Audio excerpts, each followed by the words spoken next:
Hello, ആരൊക്കെയാണിന്ന് കഥ കേൾക്കാൻ വന്നിരിക്കുന്നത്? കുറേ നാളുകൾക്ക് ശേഷമാണ് ഇന്ന് കഥ പറയാൻ പോകുന്നത് അല്ലേ? അപ്പോൾ ഇന്ന് പറയാൻ പോകുന്ന കഥ ഒരു പ്രവാചകനെ കുറിച്ചാണ് പറയാൻ പോകുന്നത്. അപ്പോൾ പ്രവാചകന്മാരെ കുറിച്ച്, അല്ലെങ്കിൽ പ്രവാചകൻ എന്ന് പറഞ്ഞു കഴിഞ്ഞാൽ പ്രോഫറ്റ്, ഈ പ്രവാചകന്മാരെ കുറിച്ച് പല കഥകൾ നമ്മൾ സംസാരിച്ചിട്ടുണ്ട്. അതുപോലെ ഉള്ള ഒരു പ്രവാചകന്റെ കഥയാണ് ഇന്ന് നമ്മൾ പറയാൻ പോകുന്നത്. എന്തുകൊണ്ടാണ് ഈ കഥ ഇന്ന് പറയുന്നതെന്ന് വെച്ച് കഴിഞ്ഞാൽ, മക്കളുടെ സ്കൂൾ ജീവിതത്തിൽ അല്ലെങ്കിൽ മക്കൾ ഡെയിലി ജീവിക്കുമ്പോൾ ആരെങ്കിലുമൊക്കെ കളിയാക്കിയിട്ടുണ്ടോ?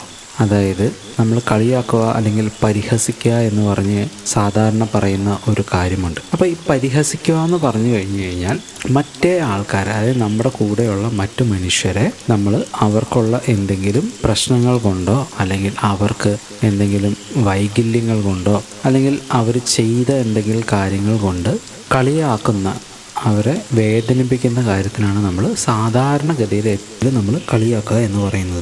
അപ്പോൾ അങ്ങനെ മക്കൾ ആരെങ്കിലും കളിയാക്കിയിട്ടുണ്ടോ? മക്കളുടെ ക്ലാസ്സിലുള്ള കൂട്ടുകാരെ, ഫ്രണ്ട്സിനെ, അയ്യേ നീ തടിയനാണ്, അല്ലെങ്കിൽ നീ കറുത്തതാണ്, നീ വെളുത്തതാണ്, നിൻ്റെ തല അല്ലെങ്കിൽ മുടിയില്ല മുട്ടത്തലയനാണ്, അങ്ങനെ എന്തെങ്കിലും കാര്യങ്ങൾ പറഞ്ഞ് മക്കൾ ആരെങ്കിലും കളിയാക്കിയിട്ടുണ്ടോ? അതേപോലെ തന്നെ മക്കളെ ആരെങ്കിലും കളിയാക്കിയിട്ടുണ്ടോ? അപ്പോൾ ഇങ്ങനെ ചെയ്യുന്നതിന് സാധാരണഗതിയിൽ പറയുക, മലയാളത്തിൽ പറയുക കളിയാക്കുക അല്ലെങ്കിൽ പരിഹസിക്കുക എന്നുള്ളതാണ് പറയുക. അപ്പോൾ ഇത് ചെയ്യുമ്പോൾ ചെയ്യുന്ന ആൾക്ക് ഒരു സന്തോഷം ഉണ്ടാവും, അതോടൊപ്പം തന്നെ ഇത് കേൾക്കുന്ന ആൾക്ക് അതുകൊണ്ട് വേദന ഉണ്ടാവും, അയാളുടെ മനസ്സിന് നല്ല വേദന ഉണ്ടാവും. അപ്പോൾ അങ്ങനെ കളിയാക്കുന്ന അല്ലെങ്കിൽ അങ്ങനെ കളിയാക്കിയ കുറച്ച് കുട്ടികളുടെ കഥയാണ് ഇന്ന് ഞാൻ പറയാൻ പോകുന്നത്. അപ്പോൾ ഈ കഥ നടക്കുന്നത് പണ്ട് കാലത്ത് നടന്ന ഒരു സംഭവമാണ്. എലീശ എന്ന് പറയുന്ന ഒരു പ്രവാചകനുണ്ടായിരുന്നു. ഒരിക്കൽ എലീശ എരിഹോ എന്ന് പറയുന്ന പട്ടണത്തിൽ താമസിക്കുകയായിരുന്നു. അപ്പോൾ അവിടെ എലീശ താമസിക്കുമ്പോൾ അവിടെയുള്ള ആളുകൾ വന്നിട്ട് എലീശയുടെ അടുത്ത് വന്ന് പറഞ്ഞു, ഞങ്ങളുടെ ഈ പട്ടണം എന്ന് മലയാളത്തിൽ പറഞ്ഞു കഴിഞ്ഞാൽ അതിൻ്റെ അർത്ഥം ഇംഗ്ലീഷിലോട്ട് വന്നു കഴിയുമ്പോൾ നമ്മൾ സിറ്റി എന്ന് പറയും. എന്ത് സിറ്റി? അപ്പോൾ എലീശയുടെ അടുത്ത് വന്നിട്ട് പറഞ്ഞു, ഈ പട്ടണം വളരെ മനോഹരമാണ്, ബ്യൂട്ടിഫുൾ ആയിട്ടുള്ള ഒരു പട്ടണമാണ്, ഇതിനകത്ത് എല്ലാം മനോഹരമാണ്, പക്ഷെ ഒറ്റ പ്രശ്നം മാത്രമാണ് ഈ പട്ടണത്തിനുള്ളൂ. എന്താണ് എന്ന് വെച്ച് കഴിഞ്ഞാൽ ഇവിടുത്തെ വെള്ളം നല്ലതല്ല എന്ന് പറഞ്ഞു കഴിഞ്ഞാൽ അത് കുടിച്ചു കഴിഞ്ഞാൽ ബുദ്ധിമുട്ടുകൾ പലതാണ്. കുഞ്ഞുങ്ങളുണ്ടാവില്ല, ആളുകൾ മരണപ്പെടും, അങ്ങനെയുള്ള വലിയ ബുദ്ധിമുട്ടുകൾ ഈ വെള്ളം കാരണം ഉണ്ടാവുന്നുണ്ട് എന്നുള്ളത് വന്ന് പറഞ്ഞു. അപ്പോൾ ഇത് കേട്ട് കഴിഞ്ഞപ്പോൾ ഇവർ വന്ന് പറഞ്ഞിരിക്കുന്നത് ആരുടെ അടുത്താണ്? എലീശ പ്രവാചകൻ്റെ അടുത്താണ്. പ്രവാചകന്മാർക്ക് അന്നത്തെ കാലത്ത് ഒരു പവറുണ്ട്.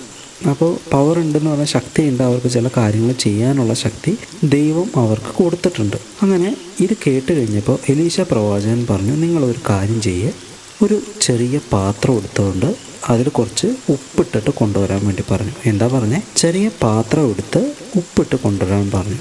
അങ്ങനെ ഒരു ചെറിയ പാത്രത്തിൽ ഉപ്പെടുത്തുകൊണ്ട് വന്നു, അത് എലീശയുടെ കയ്യിൽ കൊടുത്തു. എലീശ എന്ത് ചെയ്തു എന്ന് വെച്ച് കഴിഞ്ഞാൽ ഈ വെള്ളം എവിടെ നിന്നാണോ ആരംഭിക്കുന്നത്, അപ്പോൾ നമ്മളിപ്പോൾ പുഴയിലൊക്കെ നോക്കിക്കഴിഞ്ഞ് കഴിഞ്ഞാൽ വെള്ളം ഇങ്ങനെ പോയിക്കൊണ്ടിരിക്കുന്നത് കാണാൻ പറ്റും. പക്ഷേ ഈ വെള്ളം എവിടെ നിന്ന് തുടങ്ങിയെന്നുള്ളത് നമുക്ക് സാധാരണ പെട്ടെന്ന് കണ്ടുപിടിക്കാൻ പറ്റില്ല. അപ്പോൾ ആ വെള്ളം എവിടെയാണോ തുടങ്ങിയത് ആ ഏരിയയിൽ ചെന്നിട്ട്, ആ സ്ഥലത്ത് ചെന്നിട്ട് എലീശ എന്ത് ചെയ്തു എന്ന് വെച്ച് കഴിഞ്ഞാൽ ഈ പാത്രത്തിലുണ്ടായിരുന്ന ഉപ്പ് മൊത്തം അതിലിട്ടിട്ട് പറഞ്ഞു, ഇനി ഈ വെള്ളം കുടിക്കുന്നതുകൊണ്ട് ഒരു പ്രശ്നം ഉണ്ടാവില്ല, യഹോവയുടെ നാമത്തിൽ ഞാൻ ഈ വെള്ളം ശുദ്ധി ചെയ്തിരിക്കുന്നു എന്നുള്ളത് പറഞ്ഞു. അങ്ങനെ എലീശ അത് പറഞ്ഞു. അതിനുശേഷം ഇന്നുവരെ ആ വെള്ളത്തിന് ഒരു കുഴപ്പവും ഉണ്ടായില്ല. അപ്പോൾ ഇങ്ങനെയുള്ള കാര്യങ്ങൾ ചെയ്തതിന് ശേഷം എലീശ വേറൊരു സ്ഥലത്തൊക്കെ ആ പട്ടണത്തിൽ നിന്ന് പോവുകയായിരുന്നു. അപ്പോൾ പോകുന്ന വഴിയിൽ എലീശനെ കുറച്ച് അധികം കുട്ടികൾ എതിരേറ്റ് ചെന്നു എന്ന് പറഞ്ഞാൽ എലീശ പോകുന്ന വഴിയിൽ കുറച്ചധികം കുട്ടികൾ അവിടെ ഉണ്ടായിരുന്നു. അപ്പോൾ കുറച്ചധികം കുട്ടികൾ എന്ന് പറഞ്ഞാൽ ഒരു 42 കുട്ടികൾ അവിടെ നിൽക്കുന്നുണ്ടായിരുന്നു. അപ്പോൾ ഈ 42 കുട്ടികൾ എന്ന് പറയുമ്പോൾ 42 കുട്ടികൾ അവിടെ ഉണ്ടായിരുന്നു. അവരെന്ത് ചെയ്തു എന്ന് വെച്ച് കഴിഞ്ഞാൽ എലീശയെ കണ്ടു കഴിഞ്ഞപ്പോൾ ഈ എലീശയുടെ തലയിൽ മുടിയില്ലായിരുന്നു. എന്താണ്? എലീശ പ്രവാചകൻ്റെ തലയിൽ മുടി ഉണ്ടായിരുന്നില്ല. അപ്പോൾ ഇവരെന്ത് ചെയ്തു എന്ന് വെച്ച് കഴിഞ്ഞാൽ ഇവർ എലീശനെ നോക്കി കളിയാക്കി. എന്ത് കളിയാക്കി പറഞ്ഞു എന്ന് വെച്ച് കഴിഞ്ഞാൽ, മൊട്ടത്തലയ കയറി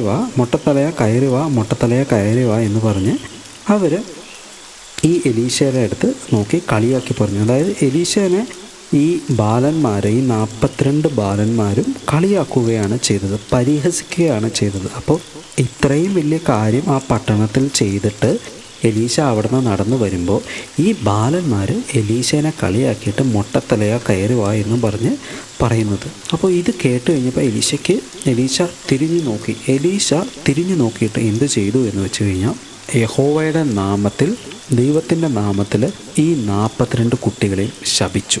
എന്താ ചെയ്തേ? ദൈവത്തിൻ്റെ നാമത്തിൽ എലീശ 42 കുട്ടികളെയും ശപിച്ചു. എലീശ ശപിച്ചു കഴിഞ്ഞപ്പോൾ എന്ത് പറ്റിയെന്ന് അറിയാമോ? പെട്ടെന്ന് കാട്ടിൽ നിന്ന് 2 പെൺകരടികൾ വന്നു. 2 വലിയ പെൺകരടികൾ വന്നിട്ട് ഈ 42 കുട്ടികളെയും കീറിക്കളഞ്ഞു, 2ആയിട്ട് കീറിക്കളഞ്ഞു. അതായത് ഈ 42 കുട്ടികളെയും കൊന്നുകളഞ്ഞു. അയ്യോ, എന്തുകൊണ്ടാണ് ഇങ്ങനൊരു ശാപം ആ കുട്ടികൾക്ക് ഉണ്ടാവാനുണ്ടായ കാരണം? അതായത് ദൈവത്തിൻ്റെ പ്രവാചകനെ അവർ പരിഹസിച്ചു, അവർ കളിയാക്കി. അപ്പോൾ ദൈവത്തിൻ്റെ പ്രവാചകനെ അല്ലെങ്കിൽ ദൈവത്തിൻ്റെ പ്രവാചകനെ അവർ കളിയാക്കിയപ്പോൾ ആ പ്രവാചകന് മനസ്സ് വിഷമം വന്ന് അവരെ ദൈവത്തിൻ്റെ നാമത്തിൽ ശപിച്ചപ്പോൾ കളിയാക്കിയ 42 പേരെയും അവരുടെ ജീവൻ പോയി. അപ്പോൾ ഇതിൽ നിന്ന് മക്കൾ എന്താ മനസ്സിലാക്കേണ്ട കാര്യം? നമ്മുടെ ജീവിതത്തിൽ നമ്മളായിട്ട് ആരെയും അങ്ങോട്ട് പോയി കളിയാക്കാൻ പോകരുത്. കാരണം നമ്മൾ കളിയാക്കുമ്പോൾ നമുക്കതിലൊരു സന്തോഷം ഉണ്ടാവും, പക്ഷെ കേൾക്കുന്ന ആൾക്ക് അത് വലിയ ബുദ്ധിമുട്ട്, അവരുടെ മനസ്സിൽ വലിയ വേദന ഉണ്ടാവും. അവർക്ക് മുടിയില്ലാണ്ടിരിക്കാം, അല്ലെങ്കിൽ വേറെ എന്തെങ്കിലും ബുദ്ധിമുട്ടുകളായിരിക്കാം, പല കാര്യങ്ങളുണ്ടാവും. അത് നമ്മൾ സന്തോഷിക്കുന്ന രീതിക്ക് നമ്മൾ ആവരുത്, അവരൊരിക്കലും നമ്മൾ കളിയാക്കരുത്. പക്ഷേ വേറെ ഒരു കാര്യം ഇവിടെ മനസ്സിലാക്കേണ്ട കാര്യം, നമ്മളെ ചെറുതായിട്ട് ചിലവർ കളിയാക്കുമ്പോൾ വേണമെങ്കിൽ നമുക്കതിൽ നിന്ന് ഒഴിഞ്ഞു മാറാം, അല്ലെങ്കിൽ അവരെ തിരിച്ച് അതേ രീതിക്ക് നമുക്ക് കളിയാക്കുകയും ചെയ്യാൻ പാടില്ല എന്നുള്ളതില്ല. പക്ഷേ നമുക്ക് മുതിർന്ന ആൾക്കാരെ, നമ്മുടെ വയസ്സിന് മൂത്ത നമ്മുടെ പേരൻസിനെ, അതേപോലെ തന്നെ മറ്റു പലരെയും, ടീച്ചർമാരെ, അങ്ങനെയുള്ളവരൊന്നും നമ്മൾ കളിയാക്കാൻ പാടില്ല. കളിയാക്കുന്നത് ഒരു നല്ല പ്രവണതയേ അല്ല. അപ്പോൾ അതായിരുന്നു ഇന്നത്തെ കഥ. മക്കൾ ഇനി ആരെയും കളിയാക്കാതെ, ആരെയും വേദനിപ്പിക്കാതെ നല്ല കുട്ടികളായിട്ട് ജീവിക്കണം. കഥ ഇഷ്ടമായെന്ന് പ്രതീക്ഷിക്കുന്നു. അടുത്ത കഥയായിട്ട് വീണ്ടും ഒരു ദിവസം വരാം. Good night, sweet dreams, by.